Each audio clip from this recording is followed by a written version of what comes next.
Hello আমার প্রিয় পরিবার, কি অবস্থা সবার? আশা করছি ভালো আছেন, সুস্থ আছেন। উত্তর দিনাজপুর থেকে আমি পায়েল নিয়ে হাজির হয়েছি সুন্দর একটি ছোট্ট ব্লগ। দেখুন, মানুষের জীবনে কত ইচ্ছে থাকে, তাই না বলুন? কারো সংসার সাজানো, তো কারো দেশ বিদেশ এটা সেটা ঘোরা, কিংবা কত খাওয়া দাওয়া। দেখুন, আমার আবার ওরম অত কিছু ইচ্ছে নেই।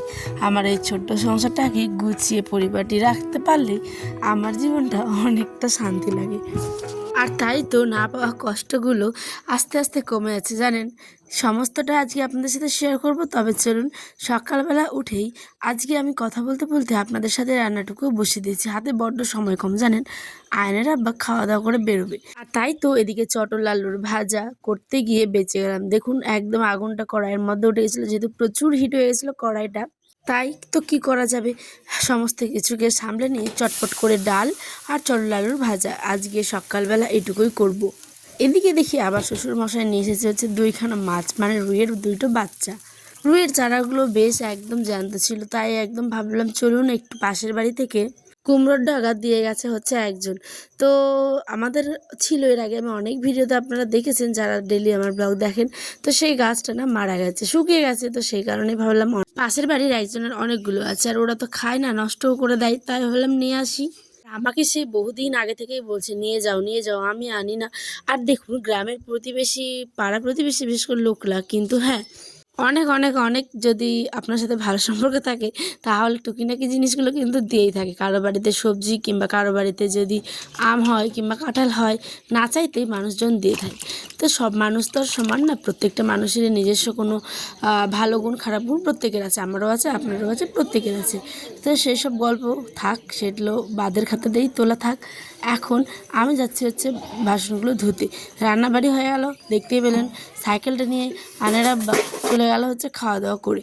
সাইকেল নিয়ে কেন যাই বলুন তো, যেহেতু আনার বাবার স্কুল আর আমাদের দোকান মানে মার্কেট একদম অ্যাটাচ, ঠিক আছে, মুখোমুখি বলতে পারেন। তো সে মোটর সাইকেল রেখে এখন প্রতিদিন সেই সাইকেলটাকেই নিয়ে যায়। বলে সাইকেলটা নিয়ে গেলে আমার শরীরটা ঠিক থাকবে, সেই কারণেই। সাইকেল নেওয়ার কোনো মানে প্ল্যানিংই ছিল না, হুট করে তার মাথায় যখন যেটা আসে সেটাই সে নেয়। মানে ও মানুষটা ওরমই, ঠিক আছে। যখন যেটা ইচ্ছে হবে তখন সেটাই নেবে। তো আমাদের সাইকেলটা বিগত কয়েকদিন হলো, হ্যাঁ 15 দিন এরকম হয়ে আছে, তো নিয়েছে। তো ডেলি এখন মানে বাইকটা রেখে সাইকেল নিয়েই যাতায়াত করে। আর এইদিকে আমার ছোট্ট সোনা বাবার দেখেছেন, একদম ভিডিও অন করলেই সে দেখে থাকে মা কী করে। তার একদম ভিডিও দেখে দেখুন একদম ট্রাইপডটাকে নাড়িয়ে দিয়েছিল, ফেলে দিয়েছিল একেবারে। কিন্তু কি করবে, সে তো বাচ্চা মানুষ, তাই না বলুন। সে আনন্দ পায়, ও দেখে যে কি হবে না হবে। বিশ্বাস করে একটা কথা মন থেকে আজকে আপনাদের সাথে শেয়ার করছি, এই ইউটিউব চ্যানেলটা যতদূর বা মানে যতদূর আমি নিয়ে যেতে পারবো ততদূর চলবে আর কি, ঠিক আছে। কিন্তু এরকমটা আমি এখনও আজ অবধি একদম মানে ভাবিনি যে একদম মানে টাকা আমাকে ইনকাম করতেই হবে কি এটা সেটা। প্রত্যেকটাই মিথ্যা কথা বলবো না, প্রত্যেকটা ইউটিউবারের একটা স্বপ্ন থাকে যে হ্যাঁ কষ্ট করছি ফল পাবো, কিন্তু বিনা ফলের আশায় আর কষ্টটা আপনাকে করতে হবে। আমি এটা প্রত্যেককেই কি বলবো, আমার সাথে অনেকজনের কথা হয়েছে, ঠিক আছে, কিছু ইউটিউবার দিদির, আমি নাম বলছি না, কিন্তু ওনারা আমাকে এত ভালোবাসেন যা আমার জীবনের সবথেকে ভালো একটা মুহূর্ত, ঠিক আছে। তো তারাও বলে যে জীবনে কত কষ্ট করে তারা মানে সাকসেস পেয়েছে।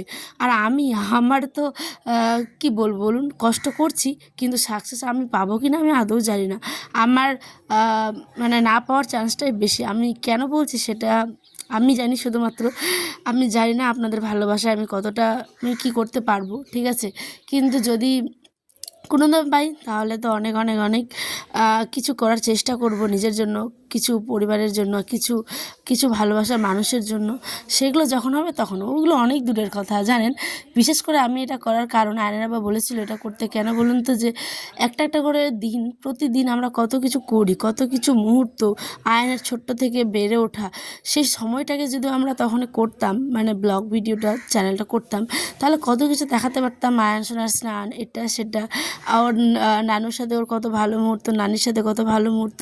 তো তখন না মাথায় আসেই নি সমস্ত কিছু। তখন তো আমার এমনি মাস্টার্সটা মানে কমপ্লিট হচ্ছিলো, এমএটা করছিলাম, অনেক চাপের মধ্যে দিয়ে অনেক কষ্টের মধ্যে দিয়ে এমএটা কমপ্লিট করেছি কোনো রকমে। তো এই সমস্ত করার কথা তখন চিন্তাই হয়নি, ঠিক আছে। আর এখন আয়ান তো খুব ছোট, তাই এখনও অনেকটাই ছোট, 2 বছর ওর 2 মাস 3 মাস চলছে। তো সেই কারণেই আমি চাই প্রত্যেকটা দিনের জীবন গল্পগুলো এই ইউটিউব চ্যানেলটাতে জমা থাক, যাতে ভবিষ্যতে কোনো দিনও পিছন ফিরে তাকালে যেন মনে না হয় ইস কত দুঃখ, যে এই জিনিসটা যদি স্মৃতিটা যদি আমি ধরে থাকতে পারতাম, মানে ধরে রাখতে পারতাম, কত আনন্দ হতো, তাই না? আমি এই চিন্তা করেই কিন্তু ইউটিউব চ্যানেলটা খুলেছি, সত্যি কথা বলতে। হ্যাঁ, কারণ টাকা হোক না হোক প্রয়োজনীয়, টাকা প্রত্যেকের প্রয়োজন, কিন্তু স্বপ্নও সবার থাকে, ঠিক আছে। কিন্তু না খেতে আমি মরে যাচ্ছি না, কিন্তু আমার এটা একটা শখ বলতে পারেন, ঠিক আছে। আমি শখে খুলেছি আর ভালোবেসে খুলেছি, তাই আমি ভালোবাসা দিয়ে প্রত্যেকটা ভিডিও আপলোড করি। আপনারা দেখবেন কেমন লাগে না লাগে, আর জানাবেন অবশ্যই কেমন লাগলো ব্লগটা। হ্যাঁ, আপনাদের ভালোবাসায় একটু একটু করে অনেকটা এগিয়ে আসছি, জানেন। আর আমার কি বলবো, এই ইউটিউব জার্নিটা 1 বছর হতে গেল, কিন্তু কতটা কি করেছি আমি সত্যি জানি না। দেখুন, সংসারের জন্য ওই যে বললাম একটু একটু করে কত জিনিস কিনতে হয়। একটা সংসার চালাতে একটা মেয়েই জানে কী কী লাগে, তাই না? ছেলেগুলো বড্ড কিপটে টাইপের হয়, আয়নার আব্বাও ঠিক তেমনটাই কিনে, কিন্তু বাইরে যখন ভালো কিছু দেখবে, বড় কিছু দেখবে, ঠিক একবারে অনেক বাজার করে নেবে, কিন্তু টুকিটাকি জিনিসগুলো একদম কিনতে চায় না। আমি এটা নিয়েছিলাম হচ্ছে একটা কী বলবো ওটাকে, ইন্ডাকশানের জন্য যে হয় না বাটি সহ, যে হ্যান্ডেল সহ বাটিগুলো, এইগুলোই মানে আমার ওইটা নেওয়ার খুব ইচ্ছে ছিল, তো ওইটাই নিয়েছি। আর অনেকটা কষ্টও ছিল যে নিতে পারছিলাম না, এটা সেটা অনেক জিনিস এখনও নেওয়ার ইচ্ছে, কিন্তু রাখার মতো জায়গায় নেই, যেহেতু ঘরটা ছোটো, ঠিক সেই কারণেই। আর প্রচুর জিনিস আমার এখনও বাবার বাড়িতে আছে, অনেক অনেক অনেক জিনিস, ওগুলো একদিন আপনাদের সাথে শেয়ার করব। তো দেখুন, অল্প অল্প করে সাজাতে তো হবে, তাই না? এদিকে রাতে রান্না কমপ্লিট, তো চলুন আয়নের আব্বাকেও খেতে দিই আর আমরাও খাবো। দেখাবে অনেকটি দিন ভালো ব্লগের সাথে, দেখতে ভুলবেন না স্পাইল লাইফস্টাইল ঠিক 6টায়।